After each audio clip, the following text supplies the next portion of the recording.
Je suis Nancy Ouellette et je suis absolument ravie de vous avoir avec moi.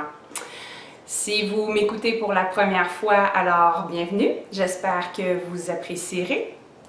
Et si vous me suivez depuis les débuts, eh bien, je suis contente de savoir que vous me suivez dans le temps et que le contenu de mes podcasts vous intéresse suffisamment pour revenir me voir à chaque fois. Un immense merci. Vous pouvez me suivre sur les réseaux sociaux. Sur Instagram, vous pouvez me suivre à grosbébélou_création et sur Ravelry, grosbébélou. Il existe aussi un groupe Ravelry pour le podcast qui se nomme lui aussi Gros Bébé Loup, sur lequel je dépose les notes du contenu des épisodes. Donc, si vous êtes intéressé par une des choses que je vous présente, bien, en fait, vous pouvez retrouver toutes les informations dans le fil de discussion sur mon groupe Ravelry. Avant de débuter le contenu de ce 5e épisode, j'aimerais juste faire un petit retour pour les gens qui ont écouté le dernier épisode. J'ai eu énormément de commentaires par rapport à ma petite famille à quatre pattes. Merci tout le monde, vous êtes vraiment super gentils de tous vos beaux commentaires. C'est mes petits loulous, je les adore. Même si, là, quand je tourne mes podcasts, bien entendu, habituellement, on ne les voit pas. Là, je m'organise pour qu'ils soient confortablement bien couchés dans mon lit. Je vous dirais que Gros Bébé Loup en profite là, amplement de mon lit pendant que je tourne mes podcasts. Parce que, bon, sinon, il se promène là, ici, en avant de moi, tout près de moi, il monte sur moi, comme il faisait dans l'épisode, ou sinon, il accroche le pied de la caméra qui s'en va. Donc, néanmoins, merci pour tous vos beaux commentaires. Mes gros loulous vous donnent un gros bisou. Donc, pour ce 5e épisode, je tiens à commencer par souhaiter une bonne fête des mères à toutes les mamans. Pour l'occasion, je me suis installé un beau bouquet de chrysanthèmes offert de moi pour moi avec tout mon amour. Je les trouve tellement belles. Les beaux jours sont arrivés, les fleurs commencent à sortir. C'est sûr que, bon, ici au Québec, là, on n'a toujours pas de feuilles dans les arbres. Il y a quelques tulipes là, qui se sont pointées. Mais c'est avec beaucoup de jalousie là, que je regarde les photos sur Instagram de toutes les personnes qui publient là, les jardins en fleurs. Et bon, nous aussi, ça s'en vient. Mais en attendant d'avoir vraiment de la belle verdure partout, ben, je me suis installée un petit peu ici, à côté de moi. C'est comme un petit rayon de soleil, là, malgré qu'aujourd'hui, c'est une journée magnifique. Il fait excessivement froid, mais on a du super beau soleil. Donc, dans ce 5e épisode, sans plus tarder, je vais vous expliquer le contenu aujourd'hui. On va débuter avec une toute petite annonce bien spéciale. Ensuite, je vais vous montrer un projet terminé. Par contre, je vous préviens, le projet, je ne l'ai pas avec moi. Il est déjà donné à sa propriétaire. Et ensuite, projet en cours. J'aurai 2 projets en cours à vous montrer. Je vais aussi vous parler du CAL Mystère, le crime du tricot express. Et finalement, je vais ajouter un petit segment, une petite nouveauté. On va faire l'essai, on va voir comment vous appréciez. C'est une petite capsule informative que je vais vous présenter. Bien entendu, là, le sujet traité est de la laine, là, bien entendu. Donc, voilà ce qui va composer ce 5e épisode. Comme je vous l'ai mentionné, je vais débuter cet épisode-là avec une petite surprise.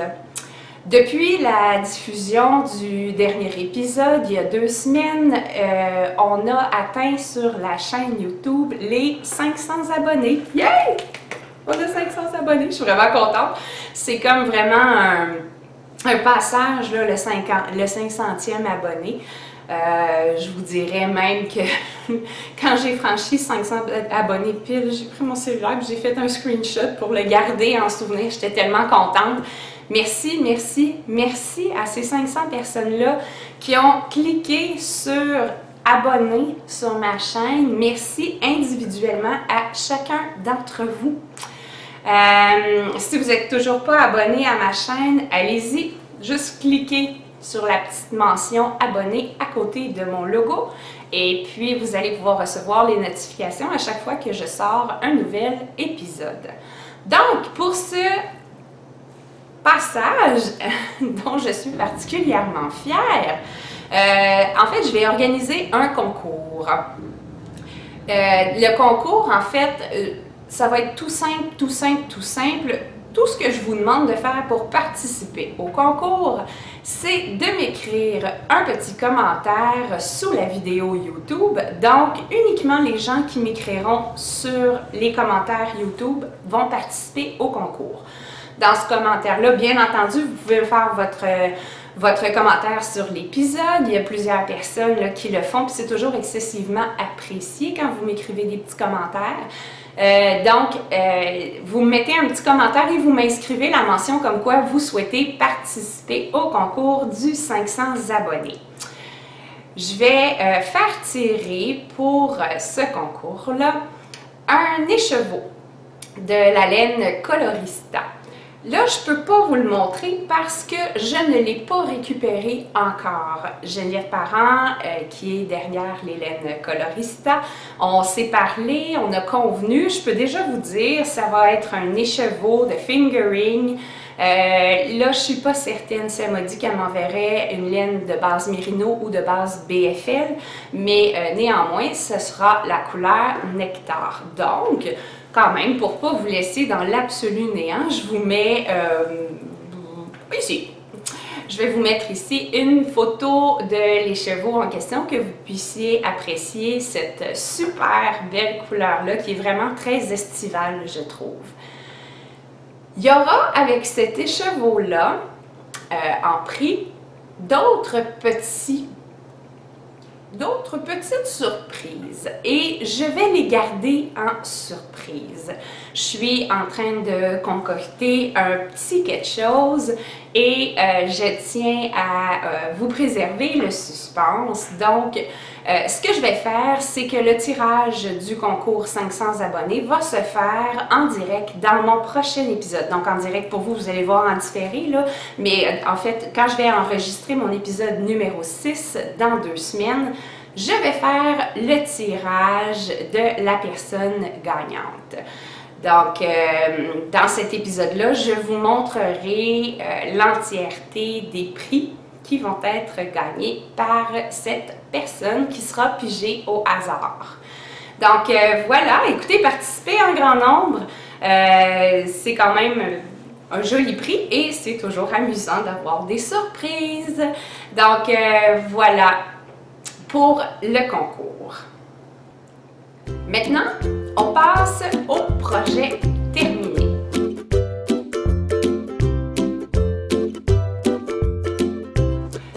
Passons maintenant au projet terminé.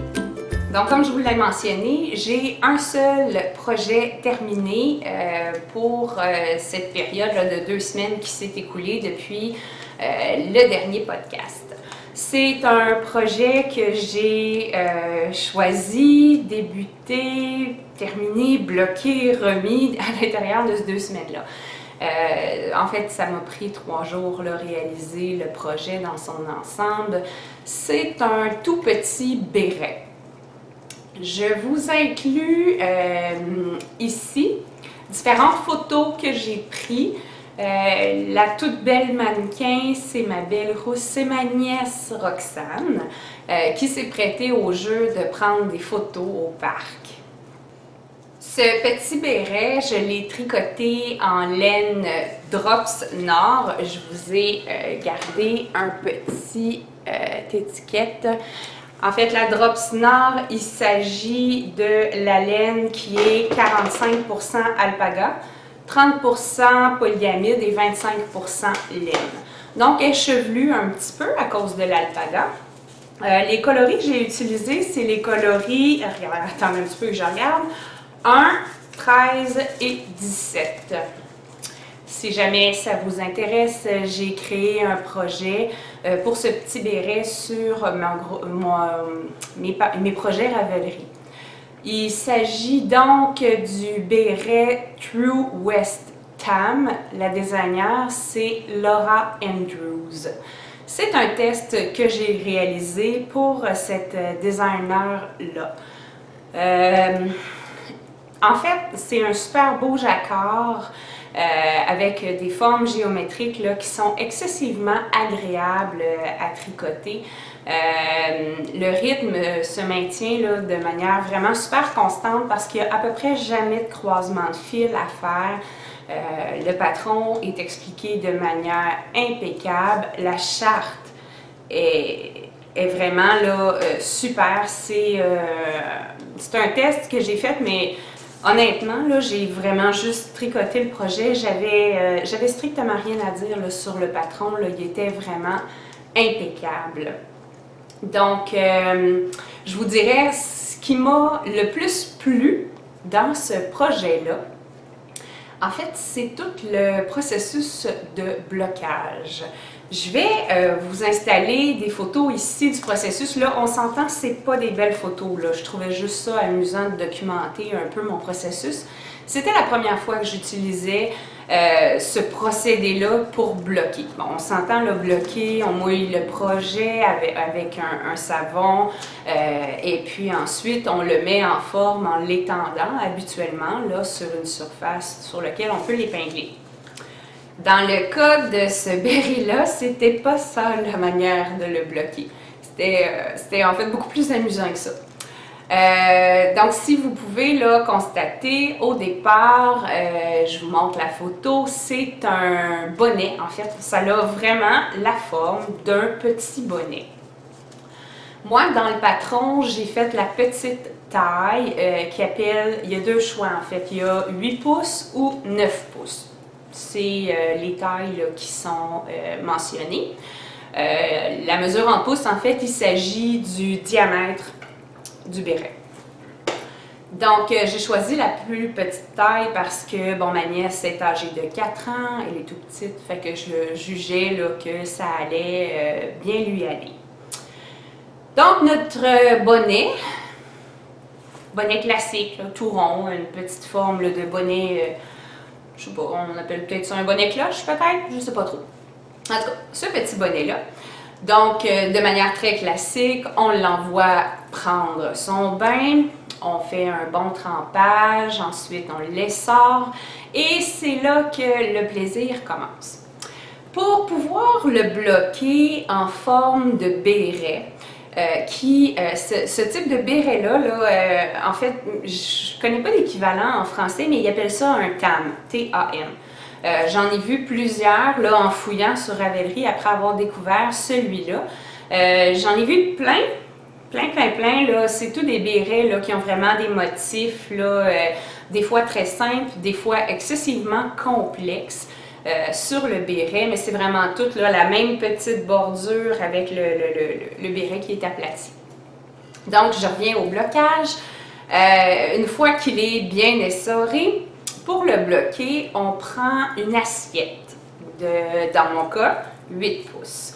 Donc, j'avais consciencieusement mesuré que mon assiette faisait bel et bien 8 pouces. C'était le cas.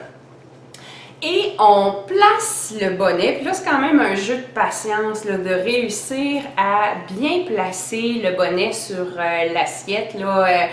Ça se positionne pas de manière si évidente. Il faut aller doucement, on ne veut pas non plus tirer de manière à déformer le tricot trop non plus. Donc, on prend le temps de bien positionner sur l'assiette. Je continue à vous mettre des photos là, des différentes étapes que j'ai prises. Puis, je vous le dis, là, je m'excuse, la qualité des photos, c'est pas terrible. C'est posé sur mon comptoir de cuisine. Donc voilà, une fois que le bonnet est bien installé sur son assiette, et bien là, j'aurais peut-être dû vous mentionner, au préalable, on passe un fil de coton résistant dans la bordure de côte là, qui va vraiment venir s'installer là, sur la tête. Donc on fait un faux filage là, avec un fil de coton, ce que j'avais fait au préalable. Donc, une fois que notre béret est bien installé, bien à plat, bien centré sur l'assiette, On tourne l'assiette de côté et là, on a dans le fond l'ouverture du béret où il y a notre fil de coton. Et on prend le fil et on serre. Ça referme complètement l'ouverture du béret pour bien faire une tension là, des deux côtés de l'assiette. Et on noue le petit béret là, comme ça. Là, j'ai eu un moment d'hésitation. Une fois que j'ai fait cette étape-là, là, je me suis dit, OK, je le mets où? Parce que si je le mets du côté du dessus, ben en fait, j'ai tout le poids de l'assiette qui repose sur le béret, puis mon assiette a quand même une espèce de cercle là, qui est plus élevé qui sert à reposer l'assiette. Donc, j'avais comme pas envie de me retrouver avec une marque. Si on le met de l'autre côté au complet, ben là, ça ferme complètement l'intérieur de l'assiette. Je me suis dit, ça va jamais sécher, puis ça va faire un point de pression sur le tour de l'assiette. Fait que j'ai créé, je vous montre ici, un champignon! J'ai installé un verre sur lequel j'ai positionné l'assiette pour que le béret puisse vraiment être aéré de tous les côtés et sécher.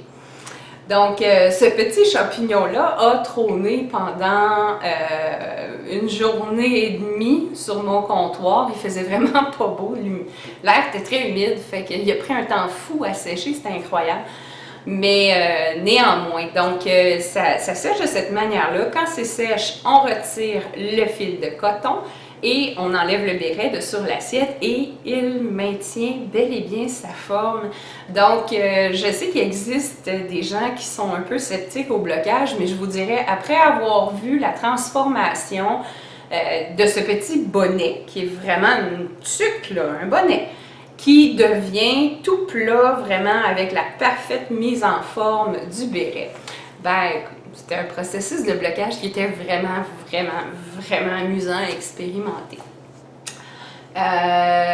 Seul petit commentaire que je vais me permettre, c'est que j'ai fait la taille 8 pouces, comme je vous l'ai dit, pour ma nièce qui a 4 ans. Et on peut le voir sur les photos, en fait, il est un peu petit parce qu'il ne devrait pas être autant collé sur sa tête. Là. On devrait vraiment avoir la bordure et un rebord. Là, c'est sûr que c'est pas un béret plat là, qui peut couler un petit peu sur le côté de la tête. Là. Il ne s'agit pas de ça.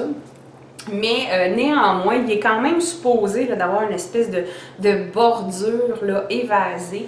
Et c'est pas le cas là, quand je l'ai mis à Roxane. Il prenait pas la forme d'un bonnet régulier. Là. On voyait qu'il avait une forme différente, mais il était un peu juste. Donc, je me dis, si la petite taille est un peu juste pour un enfant de 4 ans, et que la taille au-dessus, ben en fait, c'est 1 pouce de diamètre plus grand. Donc, on bloque sur une assiette de 9 pouces. Ça va faire un enfant, là. On n'aura pas une grosse différence, là. Ou peut-être un adulte qui a un tour de tête plus petit. Mais définitivement, c'est clair que moi, si je le faisais pour moi, là, la formule là, grande, là, à 9 pouces au blocage, ça va pas me faire, là, définitivement pas. Donc, c'est mon seul petit bémol quant à ce projet-là. C'est donc le seul projet terminé que j'ai cette semaine. On va donc passer au projet en cours.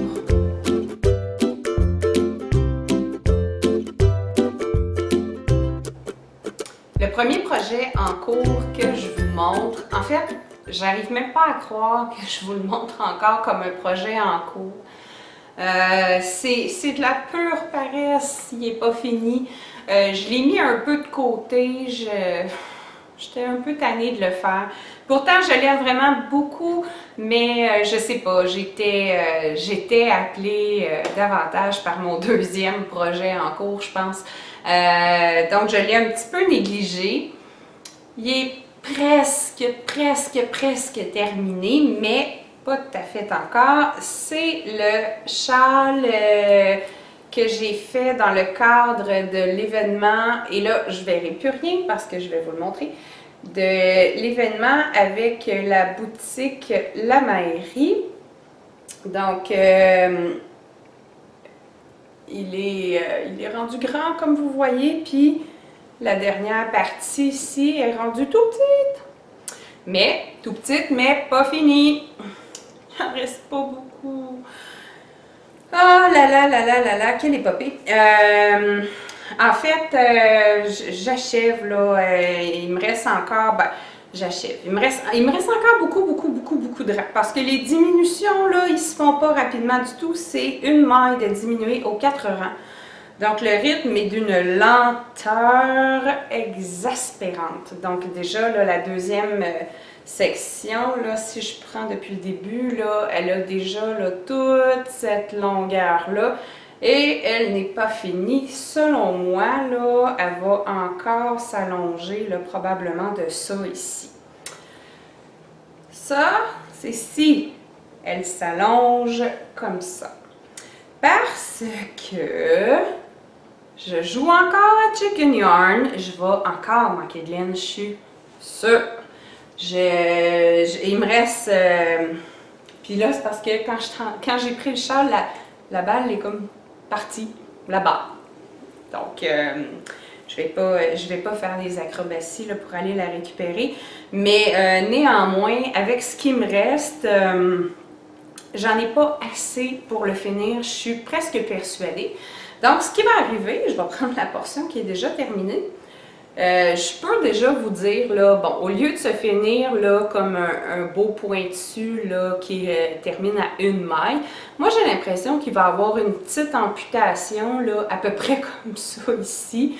Moi je pense que il va être absolument charmant parce qu'il sera un peu différent, hein, comme un chien à trois pattes. Hein? Ils sont charmants, les chiens à trois pattes. On les aime parce qu'ils sont superbes dans leur différence. Fait que je vais avoir un châle qui va être magnifique dans sa différence de pointe amputée. Si je réussis à me rendre au bout, là, c'est vraiment un miracle. Là. Mais je ne crois pas que je vais arriver. Je vous l'approche un petit peu juste pour vous montrer la dentelle qui est vraiment super belle. Je l'aime beaucoup. Je vais vous la montrer peut-être de l'autre sens, du côté où elle va. Elle est vraiment belle, toute délicate. Elle est super facile à faire, la dentelle. En fait, là, c'est une répétition d'un motif de dentelle sur 6 mailles. Bon, vu que j'ai pas la plus bonne concentration en ce bas monde, je me mets des marqueurs. Je m'installe des marqueurs aux 6 mailles là, quand je tricote mon projet parce que ça prend 2 minutes, puis je suis égarée, puis je sais plus où je suis rendue, puis bon. Avec mes marqueurs, je me perds jamais, j'ai toujours le bon nombre, j'oublie pas de jeter.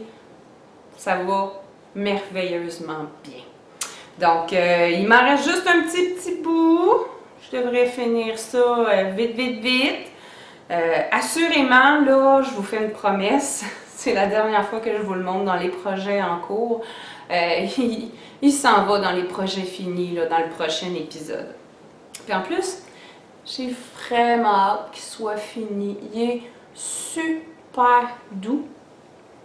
Je vous rappelle la laine que j'ai utilisée, cette superbe laine, on voit bien ici là, au niveau des couleurs. Il s'agit de la laine Fibrillia, qui est une laine mérino et nylon. C'est la Fibrillia Cassou, couleur Arès. Donc, une laine là, de taille fingering. C'est doux, c'est beau. C'est comme du caramel orangé à mettre dans notre cou. J'ai hâte. Faut pas que je tarde trop, il va se mettre à faire chaud puis je pourrai pas le porter. Donc, mais je pense que je vais le mettre pareil. J'ai vraiment hâte de l'avoir là. Il est vraiment, tu sais, tout smooshy, là, vraiment une laine là, extraordinaire. Vraiment superbe. Dans le projet de la mairie, qui est bel et bien terminé, là, comme je vous l'ai mentionné la dernière fois, la seule petite déception, c'est que une fois qu'on a eu tous les pièces là, pour pouvoir composer le patron, ben en fait, on nous a jamais dit quel était ce patron, qui était la designer, où on pouvait se le procurer, est-ce qu'il est disponible sur Ravelry ou non. On n'a pas reçu ces informations-là. Donc, je vais essayer de prendre contact là, avec la responsable de la boutique La Mairie pour lui demander là, si je peux avoir les infos là, complètes de ce patron-là. Des fois qu'il y a certaines personnes d'entre vous là, qui seraient intéressées de pouvoir le réaliser. Donc, parce que c'est vraiment une pièce d'une construction intéressante, là, avec les changements de direction, les dentelles, les diminutions qui ne sont pas là, réparties de manière équitable partout sur le projet. Ça en fait quand même un projet qui est très intéressant, là, puis pas du tout monotone à tricoter. Donc, je le recommanderais. Bref. Voilà pour mon premier projet en cours. On passe maintenant au deuxième qui, lui, a pris tout mon temps de tricot depuis les 2 dernières semaines, à l'exception du moment où j'ai fait le petit béret. Le deuxième projet en cours que j'ai, je vous en avais montré un tout petit début dans le dernier épisode. Il s'agit du châle majestique de la designer Gabrielle Vézina. C'est un châle avec, je vais m'approcher que vous voyez bien, avec une mosaïque de fou. Elle est tellement belle, j'adore, j'adore, j'adore. Je capote comme elle est beau. Là, je l'ai passé sur un grand câble, mais vu qu'il est en jersey, il roule de partout. Peut-être essayer de vous le tenir de l'autre côté. Comme ça. Pas bien mieux, ça roule. Je m'excuse, j'ai beaucoup de difficulté à vous le montrer au complet. Il est encore petit. Néanmoins, j'ai beaucoup d'avancement de fait dessus. En fait, je constate là, que ce sera un très petit châle. Je vous le dis, j'ai quand même pris la petite taille dans le patron qui vient en 2 tailles. Un grand châle, un petit châle. Mais petit, vraiment petit. Là. Il sera pas grand parce qu'il m'en reste pas tant que ça à faire. Je vous dirais là, que peut-être là, ici là, où je suis rendue, là, vous voyez, on est sur mon câble là, avec les fils emmêlés, le marqueur, tout ça. Bon, il me reste peut-être ça ici d'auteur à aller chercher. Là, c'est pas beaucoup. Puis une fois qu'il va être fini de tricoter, il va avoir tout un boulot de blocage à faire là-dessus parce que ça ici, c'est supposé d'être droit. Avec ça ici qui est supposé être droit, mais manifestement, vous voyez bien quand je le tiens comme ça, c'est définitivement pas droit. Je pense qu'il va falloir que j'aille me sortir du muscle de blocage là, pour pouvoir lui donner la forme qui est supposée avoir. Là, aucune idée de ce que j'ai fait pour qu'il prenne cette forme-là. Mais bon. Pour la construction du châle, en fait, on débute ici là, au centre de la partie marine. Et puis ensuite, là, on procède là, à des augmentations. Le châle est tricoté en jersey. Donc, on fait les allers-retours en faisant des augmentations là, qui vont à un rythme de 4 augmentations aux 2 rangs. Donc, ça monte quand même assez vite. On a des alternances là, ici, en fait, là, des rayures. Et puis, une grande section rose. Et ensuite, on tombe au point de mosaïque. Si je ne me trompe pas, la première fois que je vous l'ai présenté, j'arrivais au début du point de mosaïque. J'ai eu un fun fou à faire ça. C'était la première fois que je réalisais un châle avec de la mosaïque dedans. Et en fait, quand j'avais acheté le patron, je l'ai regardé et j'ai fait « Oh, du jacquard, ça va être le fun! » J'ai été déçue 2 minutes quand je me suis rendu compte que c'était pas du jacquard du tout, mais j'ai fait « Bon, gars, il est beau, on le fait. » Et puis, je me suis vraiment pris au jeu de la mosaïque. C'est tellement amusant à faire, là, de voir là, les couleurs qui se chevauchent une et l'autre. Pour les personnes qui ne savent pas comment ça se réalise de la mosaïque, en fait, là, c'est qu'on tricote pareil comme ça ici, en des rayures, tout simplement.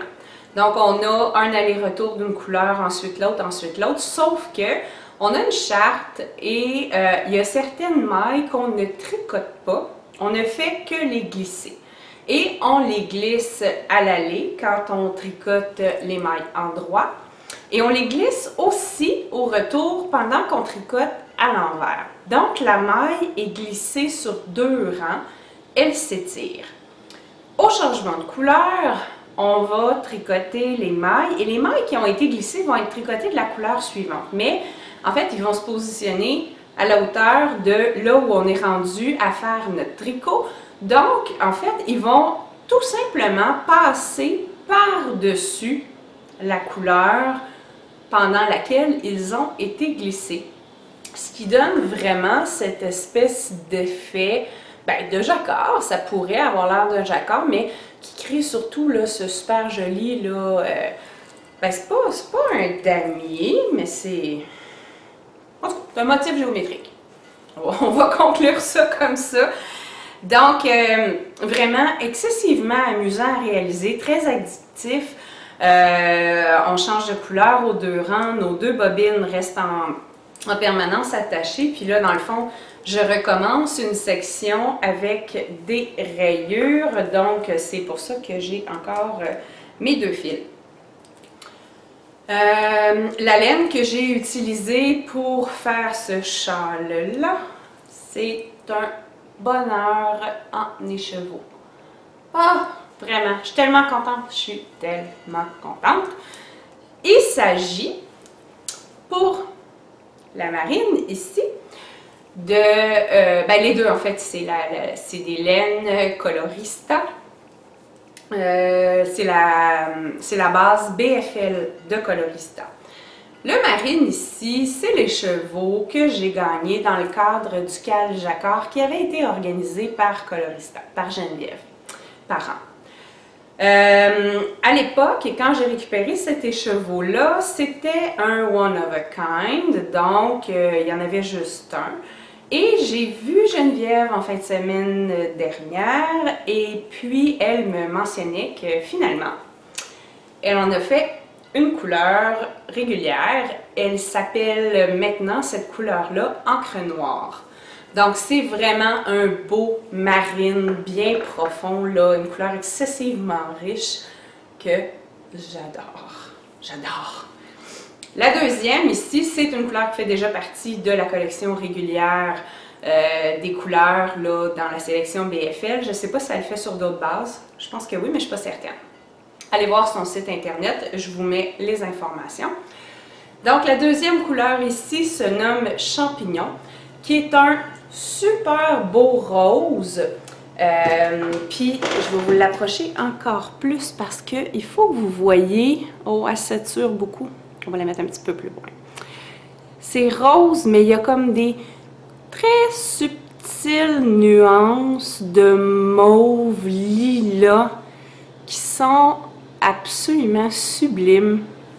Puis on le voit un petit peu là, on va mettre droite.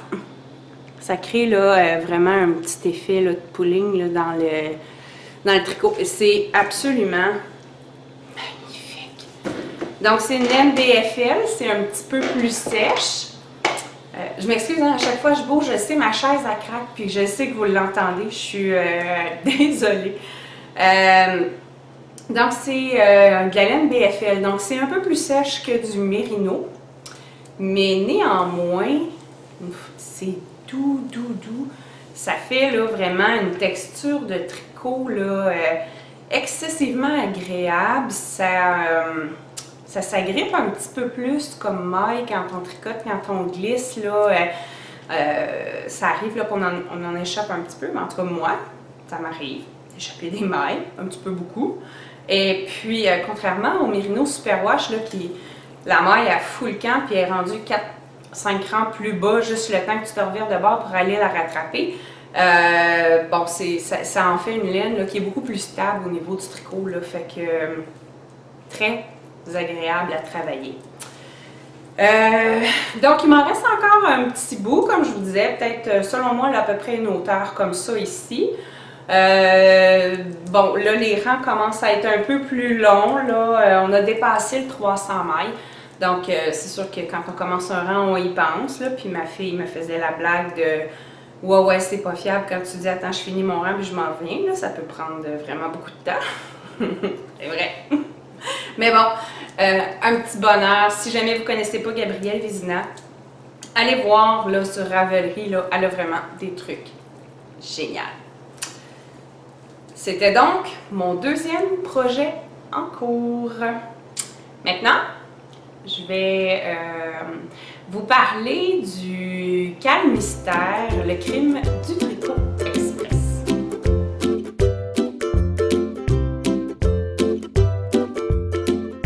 Bon, pour le calme du tricot express, le crime du tricot express, ça fait déjà 2 épisodes que je vous en parle. Ma laine est achetée, tout est fait. J'attendais avec impatience le 1er mai pour pouvoir le débuter. On savait que c'était un châle avec 2 écheveaux en fingering, donc j'étais contente, j'étais excitée, sauf que j'ai pas eu le temps de le commencer. En fait, c'est pas de ma faute. Non, c'est pas de ma faute. C'est la faute au beau temps qui s'est installé. Il y a 2 semaines, quand j'ai tourné mon dernier épisode, à l'extérieur, il y avait encore de la neige absolument partout. On n'était vraiment même pas dans une perspective de début de beau temps, de printemps. Et tout d'un coup, tout a fondu et puis il s'est mis à faire chaud. Ce qui amène à dire que, invariablement, mon temps de tricot a diminué un peu parce que, bon, j'ai eu d'autres choses à faire.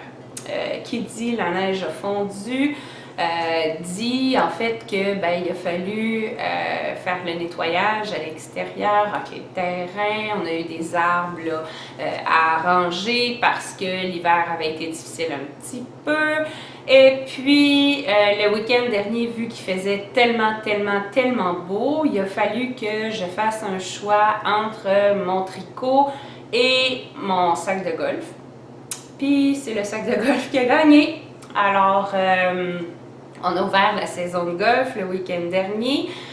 Donc, j'ai manqué de temps pour faire ce projet-là. Mais vu que j'en avais déjà parlé amplement, j'ai pris la décision de faire appel à mes coéquipières de l'équipe Miss Marple. Et j'ai lancé un appel à tous sur notre groupe de discussion Ravelry, à savoir s'il y avait des enquêtrices qui étaient en accord pour me transmettre leurs photos de leur projet, de l'avancement de ce calme mystère qu'elles ont réalisé. J'ai tardé un peu, là, c'est une idée que j'ai eue vraiment sur le tard, donc là, il est approximativement 14 heures, donc j'ai fait mon appel à tous, il devait être peut-être 7 heures ce matin. Sauf que la quasi-totalité des gens qui sont sur... non, pas 7 heures ce matin, je m'excuse, j'ai vérifié à 7 heures ce matin. J'ai fait l'appel à tous hier, en toute fin de journée, il était 21 heures. Ce qui amène à dire qu'on était dans le plein milieu de la nuit et en France et que la majorité des gens qui sont sur ce groupe Ravelry, c'est des Français. Donc, bon. Ce matin, il y avait des gens qui, dans le matin, avaient regardé et au moment où je tourne maintenant, j'ai 3 personnes là, qui m'ont soumis des photos de leur projet.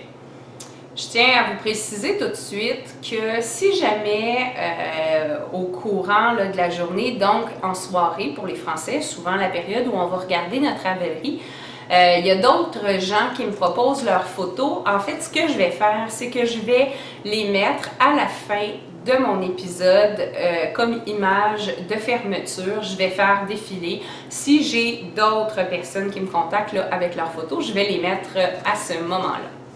Donc, déjà, pour ceux qui m'ont répondu, un immense merci.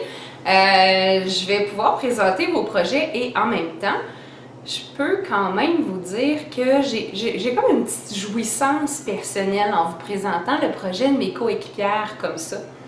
Parce que je vais vous présenter des laines que j'ai jamais tricotées et que j'entends toujours sur les podcasts que j'écoute, les Européens, bon et tout ça, j'en suis vraiment plusieurs.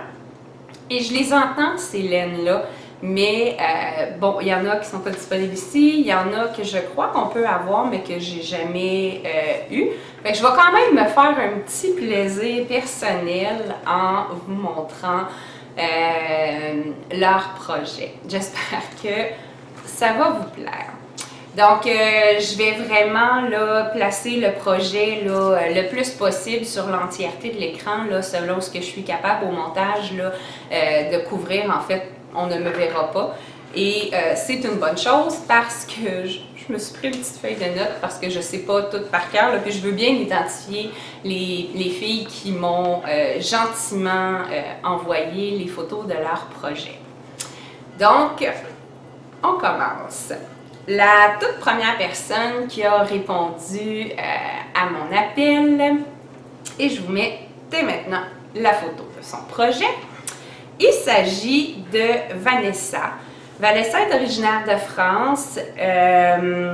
C'est dans le fond sur Ravelry, les demoiselles, non pas sur Ravelry, mais bref, elle est derrière les demoiselles de Châtillon.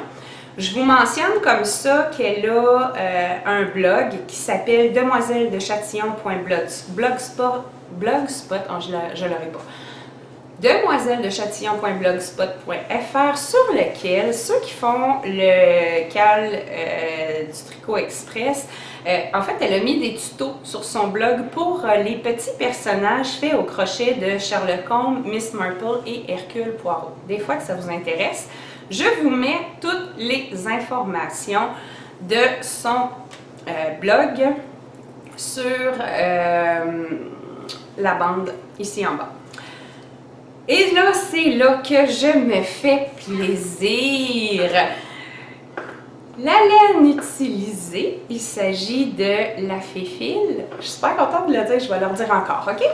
Donc, la laine utilisée, c'est la Féfile.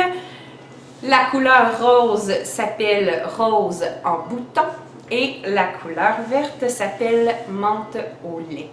Donc, un méga merci Vanessa de m'avoir partagé ta photo. La deuxième personne qui m'a partagé ses photos de son projet, c'est une Québécoise qui se nomme Julie Côté. Julie est originaire de la Malbaie au Québec. Donc, la Malbaie, c'est en se dirigeant vers la Côte-Nord. Après, pour ceux qui pourraient se situer de cette manière-là, là, dans le fond, on est sur la rive nord du fleuve Saint-Laurent. Et c'est après Québec, après Baie-Saint-Paul, donc il y a la Malbaie avant qu'on arrive à Tadoussac. Je vous le dis, là, c'est tellement un coin extraordinaire d'ailleurs. Puis je vous en reparlerai sûrement à un moment donné. On s'est réservé cet été un petit week-end en amoureux à la Malbaie, précisément. Donc, je vous montre maintenant le projet de Julie. Julie a réalisé son projet avec la laine Cactus Yarn Studio. Elle a choisi les couleurs Pompette, qui est le blanc. Et puis aussi, et là je m'excuse si je zigouille le nom un peu, j'ai beaucoup de difficultés à voir comment on pourrait prononcer ça. Rubellite, je l'écris, ok? Couleur Rubellite qui est le mauve. Donc voilà pour la deuxième personne. Merci beaucoup, beaucoup, beaucoup Julie. C'est vraiment très apprécié. La troisième et dernière personne de qui je vais vous montrer le projet, il s'agit de Claire. qui vient de France, qui vient de Rhône-Alpes en France. Il me semble que ça sonne beau juste de le dire. Rhône-Alpes.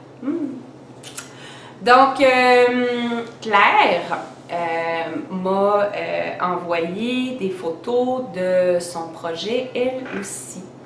En regardant son profil, j'ai pu constater que Claire, qui s'appelle Clette sur Ravelry, a elle aussi une chaîne YouTube et elle fait aussi des podcasts qui s'appellent Tant qu'on n'a pas essayé. Donc, Clette, Tant qu'on n'a pas essayé. Je vous mets les informations. Donc, pour le projet, encore là, je vais vous faire plaisir sur le nom de la laine. Donc, je vous mets son projet. Il s'agit de la Malabrigo Yarn Michita. Donc, on a les coloris, le coloris numéro 43 qui s'appelle Plomo, qui est le gris. Et on a ensuite le coloris 851 qui s'appelle Light of Love, qui est le rose. Donc, voilà, écoutez, merci infiniment à vous qui permettez à ceux qui me suivent de voir de quoi il peut bien avoir l'air ce calme mystère. Donc, je suis... je suis pas contente de ne pas avoir réussi à le faire, mais en même temps, c'était vraiment le fun de recommencer à jouer au golf. Donc, l'été, c'est un peu la réalité, là. On est obligé de couper dans le temps de tricot un peu parce qu'il y a d'autres activités qui sont vraiment super plaisantes. Fait que c'est vrai maintenant, mais ça va être vrai aussi pour le reste de la période estivale. Voilà pour ce qui est des tricots. Ne me reste que mon tout nouveau segment qui, j'espère, vous plaira. Ma petite capsule informative.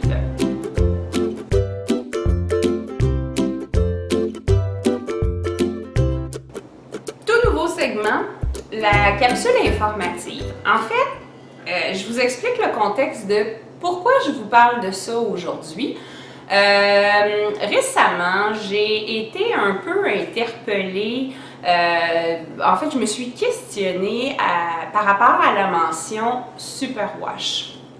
Je ne sais pas si je suis la dernière inculte qui n'était pas au courant de ce que c'est le Superwash, mais en fait, je me suis mis à entendre un peu de trucs à gauche, à droite, et puis je n'étais pas bien certaine là, de saisir en fait toute la mention là, de qu'est-ce que ça peut vouloir dire, représenter quand on a une laine qui porte la mention Superwash. Donc, je suis allée me renseigner un peu, puis en fait, je souhaite juste vous faire le résumé des choses que j'ai apprises. Là, on va s'entendre, je suis pas une spécialiste des fibres textiles, je suis pas chimiste, je suis pas biologiste, je suis une tricoteuse qui a fouillé sur Internet pour comprendre un peu de quoi il s'agissait, là, la mention Superwash, le traitement Superwash qui est apposé aux laines. Vu que ce que j'ai appris m'apparaissait super intéressant, j'ai décidé de le partager avec vous. Donc, je vais vous demander peut-être de me commenter à savoir, est-ce que ça vous plaît de recevoir des petites informations de ce type-là ou, en fait, tout le monde le sait. Je sais qu'il y a des personnes qui savent c'est quoi le Superwash, là, ça, j'en suis persuadée. Mais, bref, faites-moi vos commentaires, dites-moi ce que vous en pensez, puis on verra si je tente de nouveau l'expérience ou non. Donc, le traitement Superwash. En fait, moi, initialement, là, en lisant la mention Superwash, dans ma tête, ça me disait qu'il y avait, tout ça c'est vraiment ma déduction personnelle, là, ça me disait qu'il y avait vraiment super lavé la laine avant de l'atteindre et de nous la donner. Pour pouvoir la tricoter. Donc, tu sais, puis en fait, c'était pas complètement dénué de sens parce que j'ai déjà tricoté avec des laines un peu plus rustiques dans lesquelles il restait quand même des petits morceaux de foin là, de coincés dans la fibre. Donc, elle n'était pas super lavée, ça c'est évident. Tandis que, par exemple, quand on tricote avec un Merino Superwash, ben en fait, la fibre est impeccable, il n'y a jamais de saleté dedans, c'est beau, beau, beau, beau, beau. Bon, c'est pas ça le Superwash, c'est vraiment pas ça. Si je vous résume là, de manière très basique, qu'est-ce que le Superwash? En fait, c'est un traitement qu'on applique à la laine vierge qui, en fait, est un bain d'acide dans lequel, et là, je ne vous donnerai pas la composition de l'acide et tout ça parce que j'y comprends pas grand-chose, puis comme je vous dis, je ne suis pas chimiste. Mais un comme dans l'autre, on plonge la laine dans ce bain d'acide-là, ce qui fait partir, là, je ne sais pas trop par quel procédé, ça fond, ça s'enlève, je ne sais pas. Mais en tout cas, ça fait partir les écailles qui sont à la surface de la laine. Je vous mets une photo ici que j'ai trouvée sur Internet. Là, en fait, j'ai précisément cherché une photo au microscope de la laine avant-après le traitement Superwash. Donc, si vous regardez, on voit très bien là, qu'on a d'un côté la laine là, qui a vraiment toutes ses écailles et l'autre, en fait, ben, c'est vraiment les écailles sont comme très, très atténuées, là, très réduites. Les circonstances, pourquoi j'ai entendu parler du Superwash de manière un peu plus persistante, c'est qu'en fait, récemment, il y a beaucoup été question des laines écologiques, laine bio, produits nettoyants pour la laine écologique, bio et tout ça. Et il était mention, en fait, de ce traitement Superwash qui est excessivement néfaste pour l'environnement parce que, bon, c'est des grandes quantités d'eau, c'est des acides très puissants et puis, ben, éventuellement, à un moment donné, ça doit bien être déversé quelque part, là, donc c'est définitivement pas éco-friendly. À quoi ça sert de mettre un traitement Superwash sur nos laines? Là, je vous dirais, j'ai consulté des blogs, j'ai consulté des forums de discussion, j'ai vu un peu tout et n'importe quoi comme propos. Faut départager ce qui est vrai, pas vrai. Bon, je vous dirais, là, je vais peut-être juste vous relever là, les mentions qui, manifestement, là, sont clairement véridiques. Là. En fait, en réduisant les écailles qui sont présentes sur la laine en soi, quand elle se touche à elle-même, les écailles adhèrent une à l'autre. Ce qui fait que la laine fusionne un petit peu. Et ben, en fait, si on pousse le processus puis on expose la laine à des conditions qui sont vraiment favorables, ben, en fait, on en arrive au feutrage. Hein, c'est un processus qu'on connaît. On sait, là, il y a des patrons là, qui sont faits où on tricote le projet et puis ensuite, là, avec des chocs thermiques et puis du frottement, là, on réussit à ce que la laine feutre. Ben, le procédé, en fait, c'est vraiment que les écailles de la laine s'accrochent et se fusionnent les unes aux autres et puis on se ramasse non plus avec des mailles de tricot, mais une surface complètement fusionnée là, qui est le feutre. Donc, et ça, pour feutrer la laine, pour qu'on ait un mini effet de feutrage, des fois, il n'y a pas besoin de travailler très très fort. Un petit accident de lavage et c'est feutré. Merci, bonsoir. D'où toute la pertinence du Superwash, en fait, qui facilite énormément le nettoyage des projets, puisque les aiguilles sont, pas les aiguilles, les écailles de la laine sont nettement altérées. Donc, ils s'accrochent beaucoup moins les unes aux autres, la laine feutre moins, ce qui nous permet, par exemple, de laver nos tricots en cycle délicat laine à la machine. Donc, elles peuvent faire là, le mouvement, là, dépendant si votre laveuse lave comme ça ou si elle lave comme ça, mais en tout cas, whatever. Vous comprenez qu'il va bouger le projet, là. Ça nous permet là, de pouvoir laver notre tricot et il ne devrait pas feutrer. Il y a des mentions par rapport au fait que ça rapetisse la laine avant qu'on la tricote. Ça, là, j'étais définitivement pas certaine là, au niveau du rétrécissement et tout. Je sais pas là, à quel point c'est vrai, pas vrai, donc j'aime mieux pas trop m'avancer là-dedans. Ce que j'ai aussi pu retenir, c'est qu'une fois que la laine a été soumise au traitement Superwash, ben en fait, ça enlève la protection d'écailles en partie qu'il y a sur la laine, donc ça facilite de beaucoup la teinture. C'est pourquoi les teinturières indépendantes utilisent souvent des laines Superwash parce que bon, le procédé de teinture permet d'avoir une teinture qui colle beaucoup mieux, qui adhère différemment là, que des laines vierges et qui leur permet un beaucoup plus large éventail de produits teints qui peuvent nous offrir. Et puis on le sait, hein, on se promène dans les boutiques de laine, dans les festivals et on les voit, là, les coloris, les compositions, c'est des œuvres d'art. Donc le Superwash permet d'aller un peu plus loin au niveau de la teinture. Là, ça facilite là, un peu le boulot. Je vous expliquerai pas c'est quoi le procédé que la teinture rentre par où, pourquoi, je suis pas sûre de bien comprendre, là, mais néanmoins, ça facilite. Je vous ai, je vais l'étirer pour récupérer ça. Je vous ai sorti des exemples de laines qui ne sont pas Superwash et qui sont Superwash. J'avais dans mon stock, et pour ceux qui me suivent depuis le début, vous avez vu un projet qui a été tricoté en laine vierge. Il s'agit du Take Care Pullover de Paul TB que j'ai tricoté avec la laine Paton qui est 100% laine vierge. Je vous la montre. Donc, c'est là, ici. Voyons, je m'enligne tout croche. Donc, je vous montre l'étiquette. C'est bel et bien écrit dessus.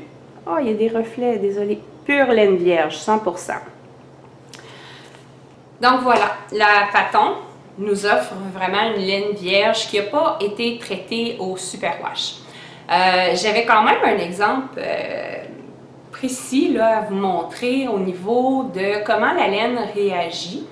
Je vous inclus, puis je vais le mettre le plus possible en grand écran là, pour que vous puissiez bien voir mon pull Take Care quand j'ai tricoté. Donc, en cours de processus, il n'avait pas été lavé, il n'y a pas eu de frottement, il n'a pas été porté, ni rien. Vous pouvez voir sur la photo qu'on voit excessivement bien la définition des mailles, on voit bien le brin retordu de la laine. Et je suis retournée dans l'armoire de mon mari récupérer son pull. Et là, je vais l'approcher proche. Je sais pas si on va pouvoir bien voir. Je vais me reculer un petit peu, je pense. Quand on regarde la composition du jacquard, il y a comme la définition du jeu de couleur est toute là. Mais on voit plus aussi bien la définition de chacune des mailles. On les voit toujours là, parce qu'il n'y a pas feutré là, le chandail. Mais ça a comme perdu de sa netteté. Et puis, ben, en fait, il n'a pas été lavé très souvent. Il a été lavé 2 fois. Et toujours à la main, pas à la machine, à une eau température pièce. Tu sais, je lui ai fait là, aucun mauvais traitement là, parce que justement, là, je savais qu'il y avait comme une petite tendance à vouloir feutrer un peu. Mais malgré tout, là, on voit qu'il perd de la définition là, de chacune des mailles. Donc, c'est un peu ça la réalité des laines là, vierges, non traitées là, au Superwash. Fait que pour celles qui n'ont jamais porté attention, je vais vous donner 2 exemples de comment ça peut être indiqué sur vos étiquettes de laine, la mention Superwash. La première que je vous montre, il y a des reflets de soleil. C'est la Belle de Artfil. Et vous pouvez voir ici la mention SW. C'est la mention du traitement Superwash. L'autre, coucou! Ça fait un drôle de point de vue, hein? Je m'excuse, c'est pas super chic. L'autre, en fait, ben là, on le voit vraiment. Là, ici, on a une Fibrillia Cassou. Donc, 80% Mérino lavable, Superwash Mérino.